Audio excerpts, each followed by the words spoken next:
So hello everybody, and a very warm welcome to you all to the 5th annual Sub-Saharan Spectrum Management Conference. My name is Dan Kraft, and on behalf of everybody at Forum Global, I'd like to say how great it is, how delighted we are to have all of you with us today. So we have, I think, in total more than 500 people registered to attend this conference, not just from Africa, but also from other regions all over the world. And I think one of the real benefits that we found from the online environment for these events is that we do it does enable a lot more people to attend the event from different geographical regions. So we're delighted to have all of you with us from the Sub-Saharan region itself, but also from other regions all over the world. Our plan initially for this year's conference was to actually hold it in person in Mauritius, where we were aiming to be running the event alongside a meeting of the Parity project, which, for those of you who don't know, is an ITU-led initiative aimed at delivering universally accessible and affordable broadband across Africa. But for obvious reasons, this in the end wasn't possible, and we took the decision to switch things to a virtual format. And like all of our events at the moment, probably for the majority of this year, this conference is instead going to be taking place entirely online. And we are delighted, however, to still have the Information and Communications Technology Authority of Mauritius as a virtual partner for the event, alongside ITU and ATU as well. And we're honored to have representatives from all three of those organizations with us as part of the event. We're going to be hearing from representatives from ITU and ATU very shortly as part of our opening ceremony, and then from ICTA in Mauritius as part of the closing ceremony of the event. So it's great to have all of those organizations still very heavily involved in the event. Now, for those of you who've participated at one of our online conferences before, you might well now be becoming familiar with the platform. So we've built the platform that we're using for the event today and that we use for all of our events to not only allow for all the panels and presentations to take place, but also to try and replicate some of the benefits that you find at a face-to-face event. So some of those benefits in terms of networking, interaction, side meetings, exhibition areas, and things like that. So we are actually going to be showing a short video very shortly to provide you with a little bit more information about this and about how the platform is working. And we do invite you to please, take advantage of the different areas, the different sessions, and the interactive parts as well, and really try and make the most of your time with us. So in a second, it's going to be my great pleasure to officially open the conference and to get things going with our welcome keynote presentations. But before we do that, I just wanted to mention a couple of things. So first of all, I wanted to say a big thank you to all of our sponsor and partner organizations for their support of the event. I've already mentioned ICTA in Mauritius, ITU and ATU, but we also have a lot of other sponsors and partners, and you can see all of the logos on the screen beside me now. Without the support of all these organizations, this event really would not be possible. So we really appreciate all of their involvement. Thank you very much to all of you.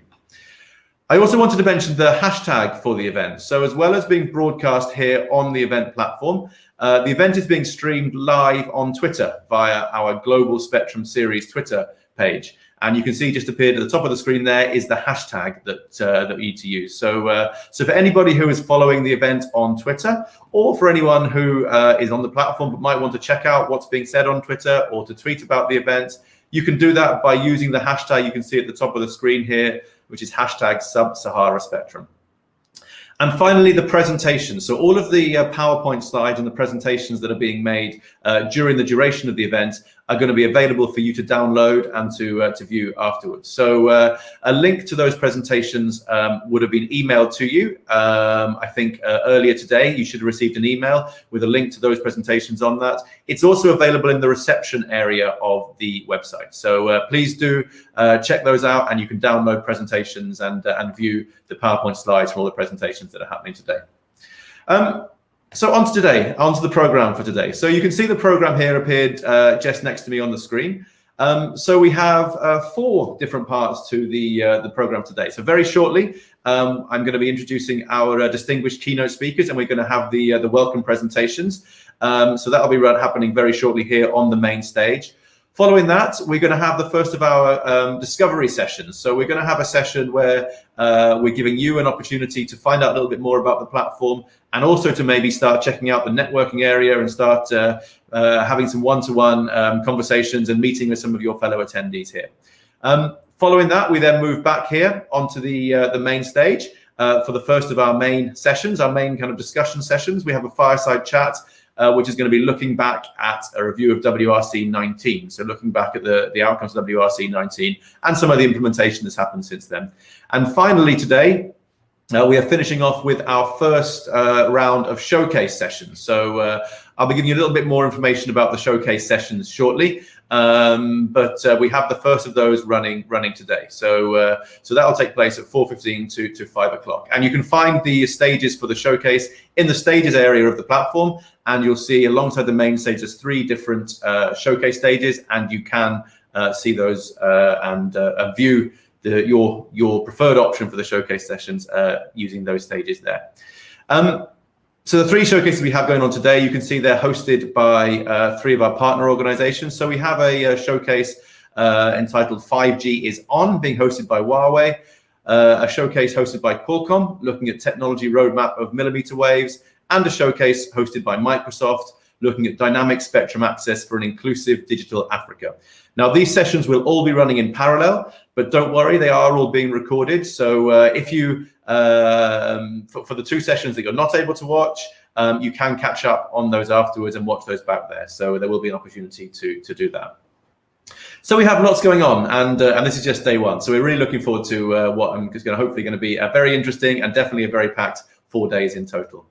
So without further ado, I would now like to open the conference and welcome to the stage our distinguished keynote speakers for their welcome addresses to formally open the event.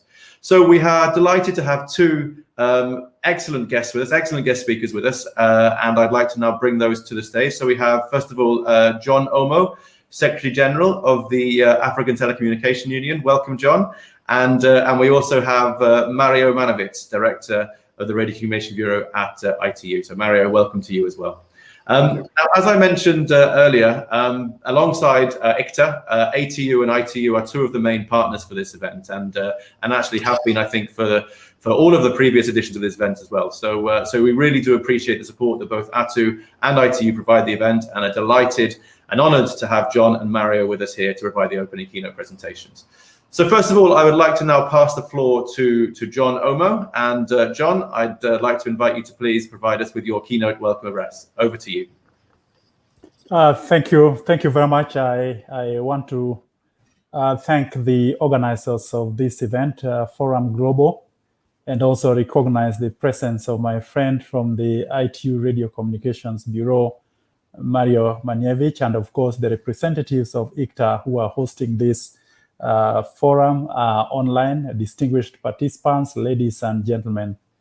The opportunity to thank the organizers of this forum certainly is mine, and I indeed feel quite grateful to be here today on behalf of the African Telecommunications Union. Without doubt, the Sub-Saharan Spectrum Management Conferences have provided us with crucial opportunities in the past and indeed this week to engage in a significant discourse about radio communications management in Africa and indeed the world. It is therefore indeed my singular pleasure to be able to provide Africa's perspective and outlook on spectrum management going forward. At the African Telecommunications Union, we take the view that a forward-looking spectrum strategy for Africa has to takes into account 2 major components. One is our work on the basis of ITU's radio regulations and the WRC 19 in particular, and 2, basically on the basis of our in-house document, our strategic plan for 2019-2022 with reference to matters of radio communication. We have certainly had so many opportunities to deal with the issue as a union.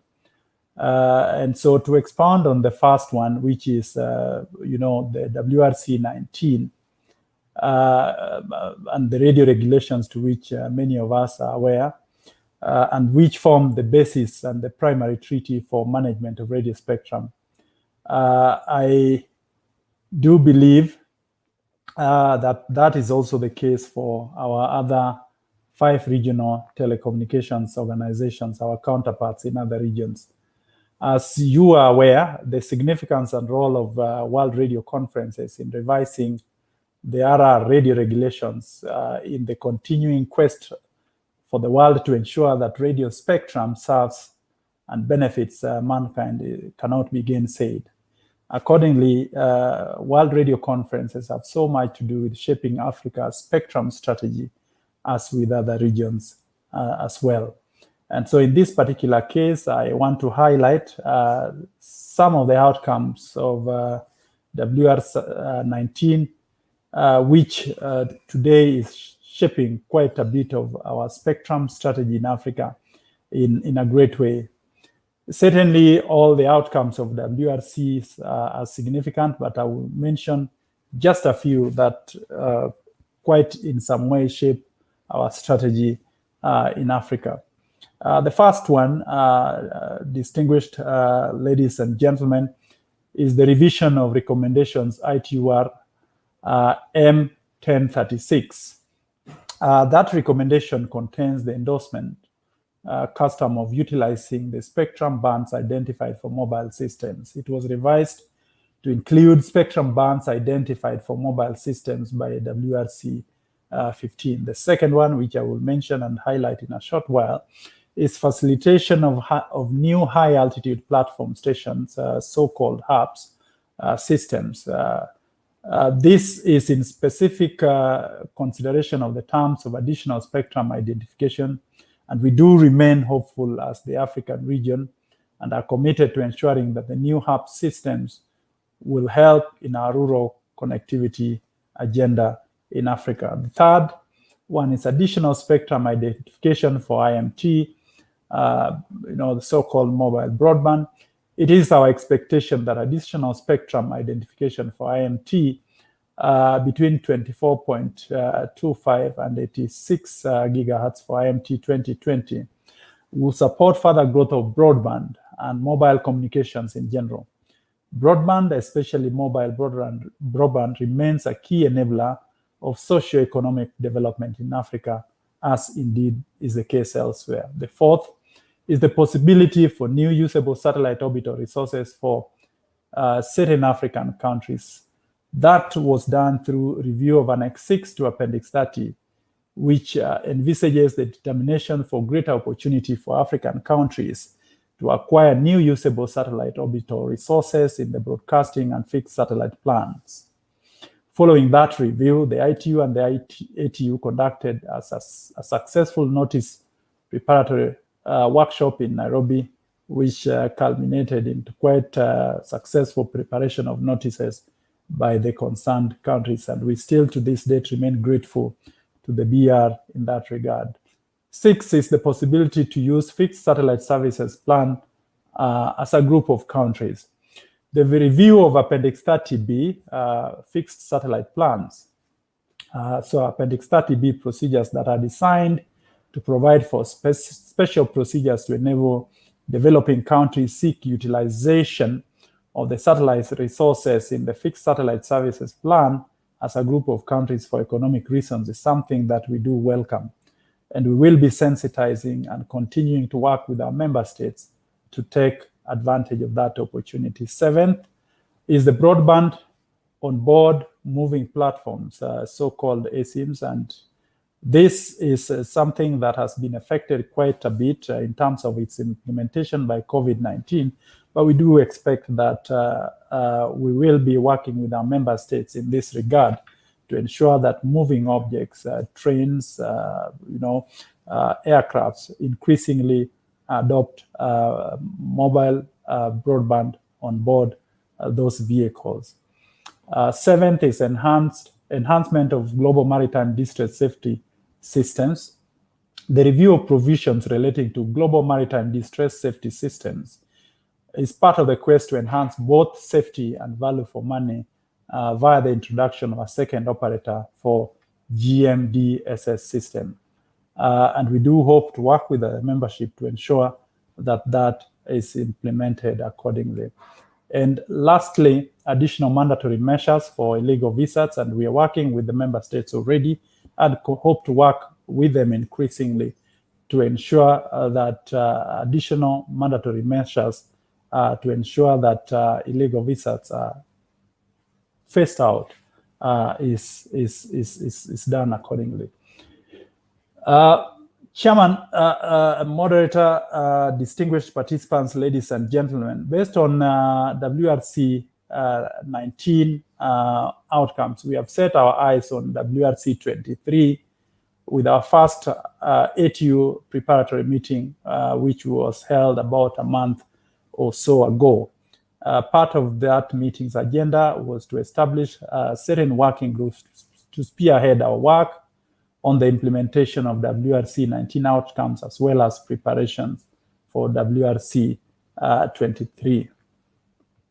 Now, in terms of our internal documentation on radio spectrum, I would like to assert that as a union, we endeavor to deliver a forward-looking spectrum strategy for Africa. This desire has everything to do with the convictions of the union, but as its core, we also admit that this is because we find some of the key foundational programs in there. Allow me just to mention a few, probably just about 3, that reflect the spirit of what I've referred to. First is the development of the first edition of African Spectrum Allocation Plan. Second, a study on satellite orbital resources and development strategy for optimum acquisition, retention, and use of the resources. Third, development of a strategy for the introduction of digital sound terrestrial broadcasting in Africa, plus optimization of GE84 in bracket the FM broadcasting frequency plan for Africa. And those 3 are foundational, but let me also highlight a few more. The development of harmonized framework for licensing of satellite services, which is already ongoing. Harmonization of frequencies for emergency telecommunications and disaster management relief in Africa, which is quite crucial. As a result of that understanding, we are working with a number of member states and stakeholders to determine the preferred set of harmonized frequencies for emergency telecommunications in Africa. As I say, that's already ongoing. Next is the development of an African 5G strategy in close collaboration with our mother organization, the African Union Commission. Next, the development of spectrum management recommendations on various key aspects of spectrum, including for promotional of rural connectivity. And last but certainly not least, development of guidelines on the economic aspects of the allocation and use of radio spectrum. And to spearhead these various assignments that I've outlined, we have set up a couple of working groups and task teams to undertake the exercise going forward. One is a task group that is working, various task groups that are working on the preparatory process for WRC 23, and also a couple of task groups that are working on the realization of radio communications strategies that are envisaged in our strategic plan. And for those that are I've mentioned that are listed in our strategic plan, the task teams and indeed the various consultancies are expected to complete their work during the first quarter of next year. And in consultation with other with sub-regional organizations and leaderships in general and the membership, we will, during the first quarter of next year, be considering the establishment of new task groups to spearhead work on the remaining elements of our strategic plan that are still pending. And we do hope that by mid-2022, we will have fulfilled all the objectives in terms of radio communications that we have in our strategic plan. Allow me to also mention the special role and the place that our stakeholders hold in our work, and we do hope that working with various stakeholders, the member states, the membership in general, other organizations, and indeed the regional economic communities, we will be able to deliver on these assignments as part of our strategy for forward-looking spectrum management for Africa. Allow me to highlight in a special way the role that ITU has played, in particular the BR for supporting GE84, Geneva 84 Optimization for Africa project. This is an example that will be an exercise that will be coordinated Africa-wide by the African Telecommunications Union. And we do hope that working with the ITU and with the membership, we will be able to deliver on this strategy in good time.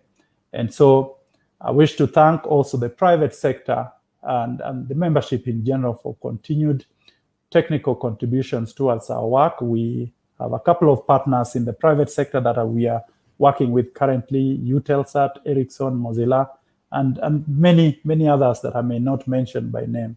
And so we continue to seek engagements with multiple partners to advance our shared aspirations for a mature and progressive radio communications development in Africa. As I conclude, Chair, I'd like to mention the special role that that gender takes in Africa, and in view of some of the international instruments and agreements that we have partnered with or we have endorsed. I take the view that the exception of gender parity at many of our decision-making processes is a problem that we must face head-on and deal with. Many of our young, bright lady engineers get to stall within the management organizations in our various institutions, and for reasons that we can easily deal with. In the view of that, we have decided as ATU to fully leverage on the unique contribution of both genders in all possible scenarios. As such, for our APM 1, preparing for WRC 23, we have taken deliberate efforts to ensure that our management teams comprise at least a third of the opposite gender, to ensure that women particularly have a special role to play, not just because they are women, but they are technically capable and able to progress the discussions that involve Africa. And we do hope that the entire membership and indeed partners will work with us in that regard. Lastly, Chair, we have, as a union, launched the ATU Africa Digital Challenge, and we do hope to encourage young people within Africa to engage in innovative work that ensures ICT development, more so in the area of emergencies such as and disasters such as COVID-19. And the radio communication sector provides a special opportunity for young people to engage their mind in this regard. And so we do encourage young people in Africa to venture into the area of radio communications. And we do recognize the special place of radio amateurs in this regard, to encourage young people that are working, researching, innovating in the area of radio communications to engage in this challenge, which closes somehow today. And so allow me to say that I'm confident that the conference will enable us to discuss issues relating to the management of radio spectrum policy across the region and across the globe, and ensure that we coordinate all our efforts to ensure that radio communication works for the benefit of humanity. I urge us to be tactical and resolute in our participation, because in that way only, and in working together, are we able to achieve that which we aspire to achieve. Thank you very much. I hand over the floor back to you. Thank you. John, thank you so much, and really appreciate those remarks. And that's a fantastic way to start the conference off. And I think the messages that you shared at the end there, both about the gender balance and also encouraging young people, I think I fully echo those, and I think that ATU are doing some fantastic work in that area. So it's really great to hear about that as well. But thank you so much. We really appreciate your remarks, and also the support that ATU has provided this conference. So thank you. We do really appreciate that. Pleasure. So next, I would like to introduce our second keynote speaker, Mario Manovitz from the ITU. So Mario, welcome to you as well. Mario, I think again we're very grateful for your involvement at this event, for being with us to make the keynote address this morning, and also I know you're going to be with us tomorrow for the session that we have on WRC23. So knowing how busy you are, we do really appreciate your time and for you joining us for the event. So without further ado, I would like to pass the floor over to yourself for your keynote address. Over to you. Thanks very much, Dan. It's very kind of you. It's a pleasure for me. Let me acknowledge Mr. John Omo, Secretary General of the African Telecommunication Union and a personal friend, as well as the representatives from the Information and Communication Technologies Authority of Mauritius, who were supposed to be the hosts of this event until it became virtual, but we really hope that they will be able to host a physical one in the near future. Distinguished participants, ladies and gentlemen, good morning, good afternoon, and good evening to you all. I would like to start by thanking Forum Global for their invitation and for giving me the opportunity to address you today. It's a real pleasure for me to be opening the 5th Sub-Saharan Spectrum Management Conference today, as we move into a new cycle of the ITU radio communication sector activities. This event will provide a strategic assessment of where the region stands and where it wants to go in terms of spectrum management and spectrum policies in the coming years. As you know, at the end of 2019, the last World Radio Communication Conference brought together a record number of 3,400 participants, representing 163 member states and 129 observer organizations. The decisions taken at the conference will allow for new technologies and services to be deployed around the world while protecting the existing ones. One of the main outcomes of the conference was the identification of additional frequencies for IMT, or 5G as it is popularly known, in the millimeter wave bands. WRC19 also defined a framework for regulating large constellations of non-geostationary orbit satellites and identified additional bands that may be used for high-altitude platforms that promise to extend internet coverage to the most remote areas of the globe, taking connectivity to the unconnected. Moreover, WRC19 has modified the conditions applied to RLANs in the 5 GHz band that should enable even greater utilization of the technology. And last but not least, the impressive coordinated action of the African group during WRC19 ensured the adoption of Resolution 559 that offers a one-time opportunity for countries having degraded resources in the BSS plan to regain better reference situations. Let me have you as the first ones to know that the 2020 edition of the radio regulations will be available for download as of this Wednesday, with no delay whatsoever due to the challenging COVID-19 related circumstances. As you know, this publication incorporates to the international treaty that governs the use of spectrum and satellite orbits the modifications made by the World Radio Communication Conference in 2019. The radio regulations enables the functioning of each radio communication service, and I strongly encourage all administrations to use it as the basis for the national legislation framework. So as of Wednesday, you can download this important tool from our website in the 6 official languages of the Union. Looking ahead to the WRC23, there are several agenda items of interest to the region. From considering the use of high-altitude platform stations as IMT base stations, so-called HIBs, to considering the identification of the UHF and the C-band to IMT. We will be hearing your respective perspective on some of these issues and the days ahead, and in particular tomorrow, as Dan mentioned, we have a whole session on the WRC 23 agenda item.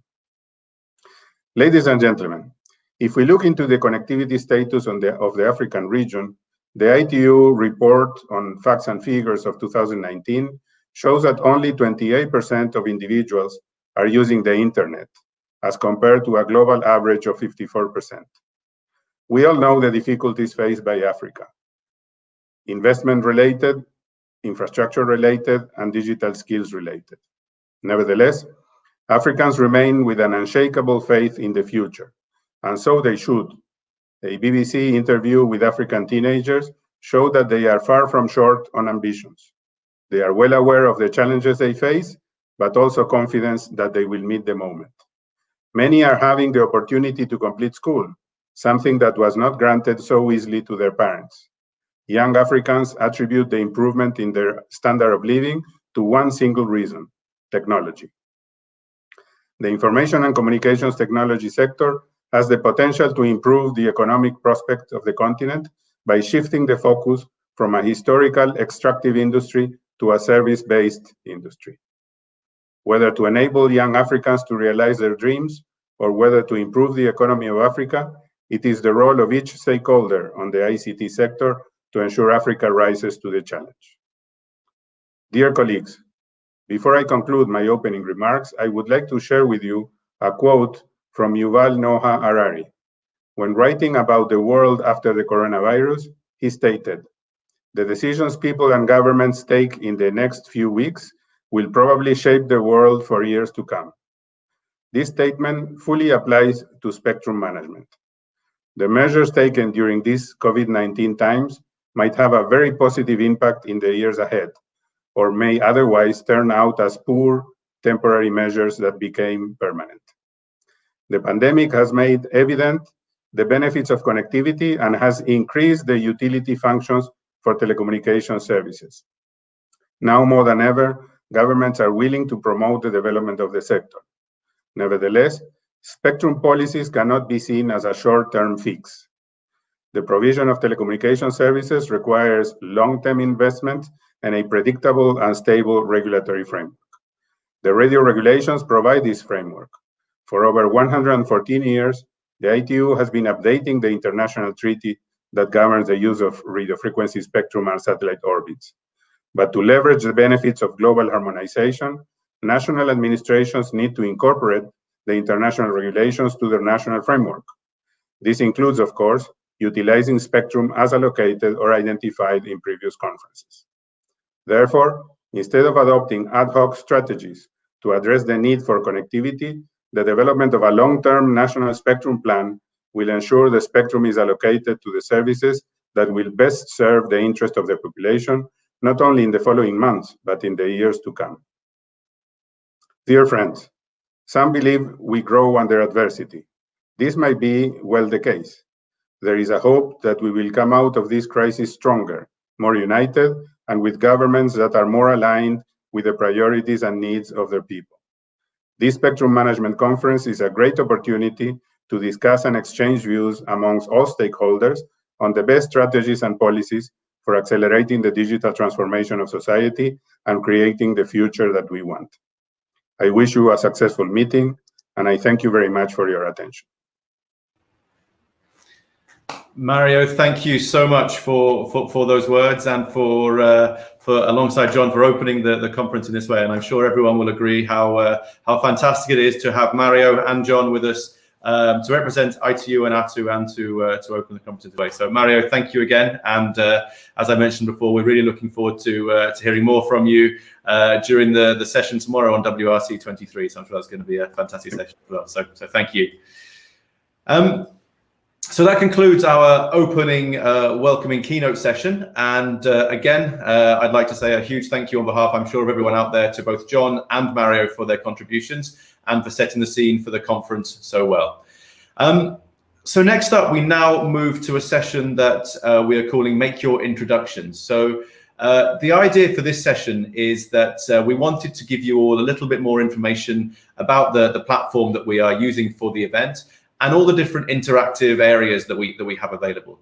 And we then wanted to invite you all to have a bit of an opportunity to try out some of these areas, and in particular the one-to-one networking area that we have available firsthand, and hopefully to be able to connect with some of your fellow attendees and to see how all that is working. So in a second, we are going to actually be showing a very quick video that will show you around the event platform and as I said, explain how some of the key features, the key interactive features that we have available are going to work. But before I do that, I just wanted to mention specifically our exhibition area that we have available here.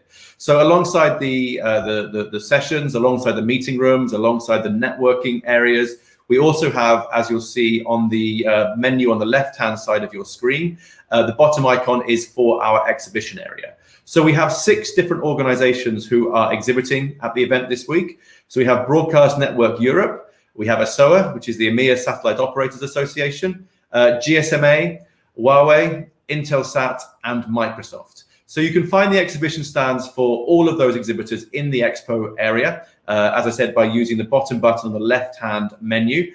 And the exhibitors are all displaying a mixture of different videos, position papers, and other key material. And some of these are exclusive specifically for this conference. So please do make sure that you make the time to check those out at some point, either today or during the duration of the event. The exhibition stands will be live all the way through for the 4 days of the event until we close on Thursday of this week. So next up, I'd now like to actually show, as I mentioned, a very quick video. We've put this together to hopefully give you a bit of a demonstration of how the site works and the different areas on the platform. So I would like to just run that for you now.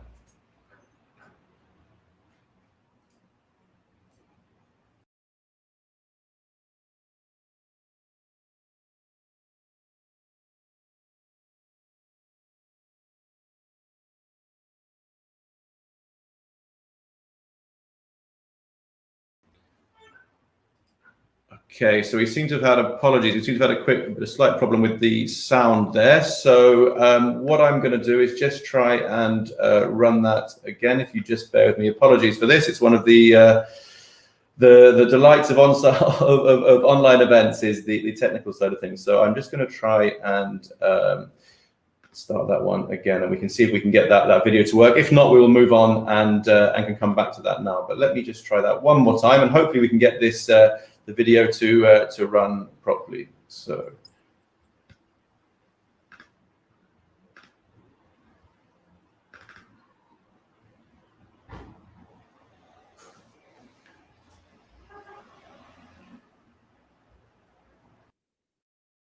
So hello everybody, and a warm welcome to the Sub-Sahara Spectrum Management Conference. We're delighted that you're going to be joining us for the event, and I've just created this short video to show you around the platform a little bit and to hopefully enable you to make the most of your time with us and to use all the interactive features that we actually have available on the event platform. So this first page that you can see here, this is the main event reception. So think of this as your conference homepage. You can find details about the events here on that link that's just hovered over there. You can download the conference presentations and the slides that are being made. You can view this video guide again using that. You can also find information about our sponsors, our partner organizations, and crucially, the schedule for the conference. So you can find out what's going on across the 4 days of the event there. Moving down the left menu to the left-hand side of your screen, the next area you come to is the stages area. So this is important. This is where all the main discussions and the showcase sessions will be taking place. So all of the sessions will be taking place in the stages area, so you can see what's going on and navigate to view the various sessions there.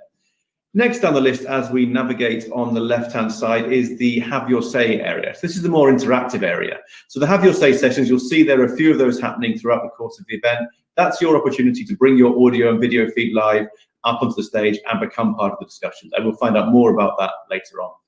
As we follow the menu down, you can next find the first of our networking areas on the platform.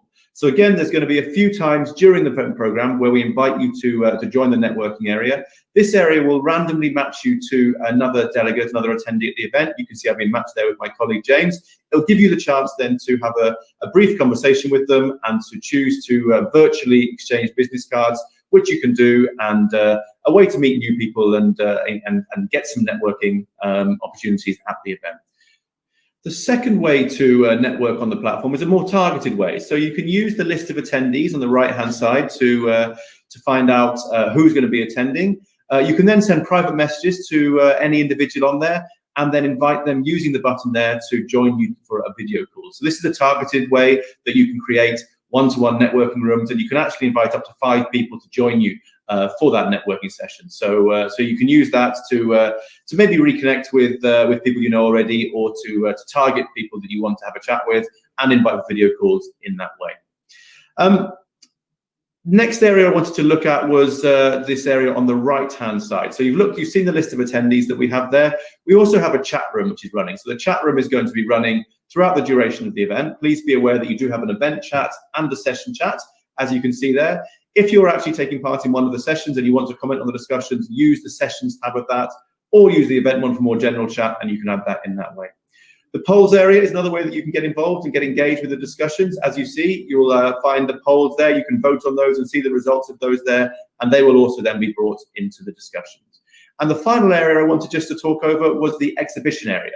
So a number of our sponsors and partners will be exhibiting in this area. They will have stands that are available, so please do feel free to go in and browse through those stands and find out exactly what's going on those. So that's just a very quick run through of the platform that we're going to be using for the event and the various different interactive features. Please do make sure that you do take advantage of those. Please do use the networking areas. Make sure you're commenting on the sessions, on the discussions in the chat room, bringing yourself out live and your video and audio feed live during the interactive have your say sessions, and of course commenting on the polls as well. That said, really looking forward to the event, and thank you so much for listening. Thank you.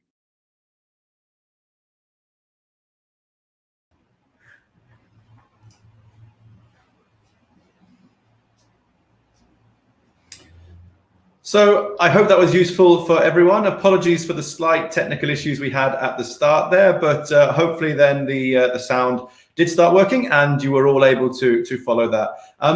If you wanted to watch that video again, or to check out some of the areas again, having more of that guide there, or wanted to share it with any of your colleagues, then you can find a link to enable you to view that in the reception area of the main event platform.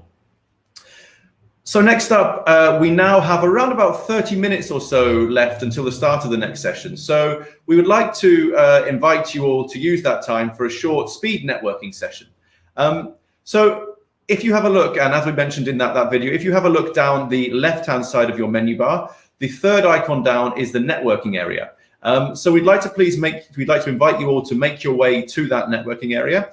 And you will then have the opportunity to click to connect with other people who are on the platform. You'll bring your audio and video live. You will have a few minutes to have a brief conversation with them, and then you can choose to also exchange business cards virtually, and you'll receive contact details for those after the event. So please do go and make use of that networking session. Please do go and meet some of the other people who we have on the platform. I think we have over 200 people on the platform at the moment. So plenty of you to go and network with, and to hopefully go and meet each other. And then please, we'd like to invite you to then be back here on the main stage at 3:15 Central African time. So in 45 minutes time, in 30 minutes time, for the first session, the first discussion session that we have, which is going to be a fireside chat looking back at WRC 19. So please do make your way over to the networking area, and I'll see you back here in around about 30 minutes. Thank you.